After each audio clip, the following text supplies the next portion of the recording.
Werner, welcome back to Cosmos country. Talk a little bit about the reflections of kind of being back here and the Cosmos coming back to life. Well, I feel like a grandfather who's just had his first grandchild, and I've been waiting 30 years. Now I've got 20 of them.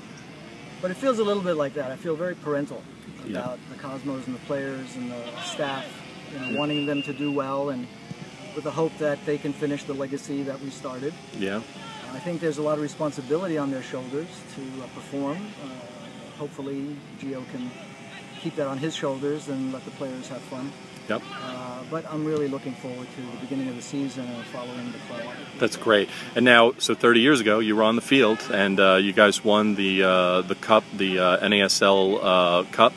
A lot of pressure for the team to, also reach that level of accomplishment. I know you spoke briefly with the team. What kind of words of advice did you give them? I said it was their responsibility, individually, really, because there's so much pressure on the coaching staff and they only have so much time to develop the team collectively. The players really need to take individual responsibility for their own development, weight control, injury prevention, stretching, agility, speed work, strength work, all the stuff that you can do at home with a pendle ball, a jump rope, and a couple of ankle weights. Right. We, in my day, we didn't recognize the opportunity that we had. And we didn't know until it was too late for a lot of the players that this club is going places, the league was going places, and a lot of players were left behind.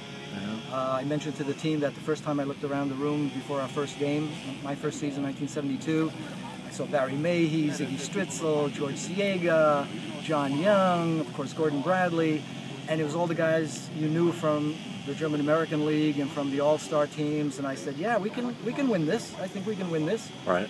5 years later, it was Pelé, Beckenbauer, Canaglia, Alberto, and I wasn't so sure we could win it. Oh, interesting. But I think the key thing for me, the wow moment, was looking around the room and seeing I was the only player left from the 72 team. And I realized that it was really individual responsibility that's required to maintain that development. It's going to happen with this league as well. It's new, it's 3 years old, 4 years old. The club is brand new. It's going to take a little time, but it's going to develop fast.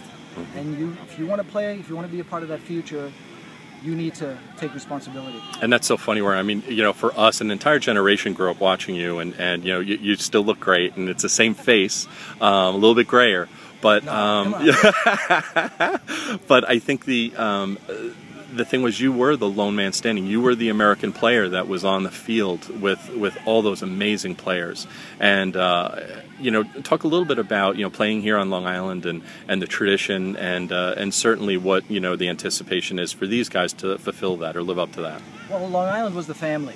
Long Island was the incubator that helped us develop the players, the team, the club to a great degree. It's where we got on our feet. It's where we got our playing legs. The support we used to have, even the early days, 2,000-3,000 fans, and then for playoffs and championships, 6,000-7,000 standing room only. It was a great atmosphere, and before that, it was an evolution for me. I'd never played international football.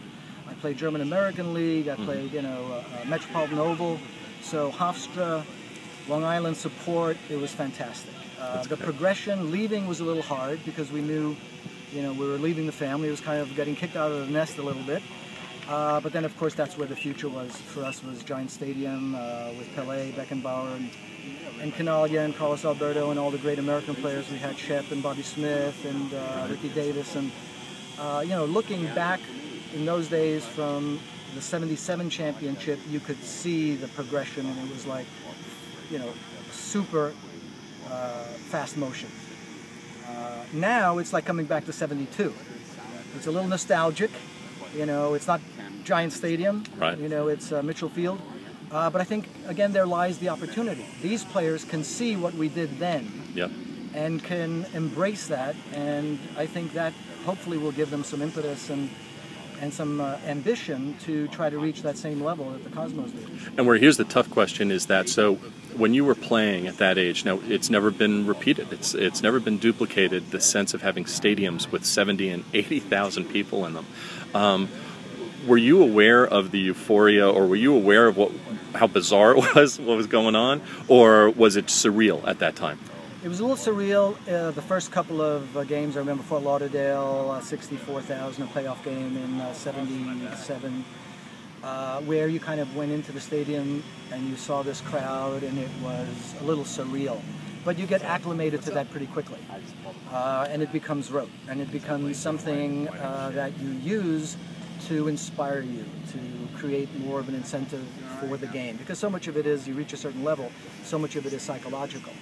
And having that 12th man in the stands to the size, to the magnitude that we did, it intimidated the opposition. It gave us a lot of support and a lot of energy, and I think they were responsible for the 78 championship almost exclusively because we played at home and nobody could beat us at home. Right.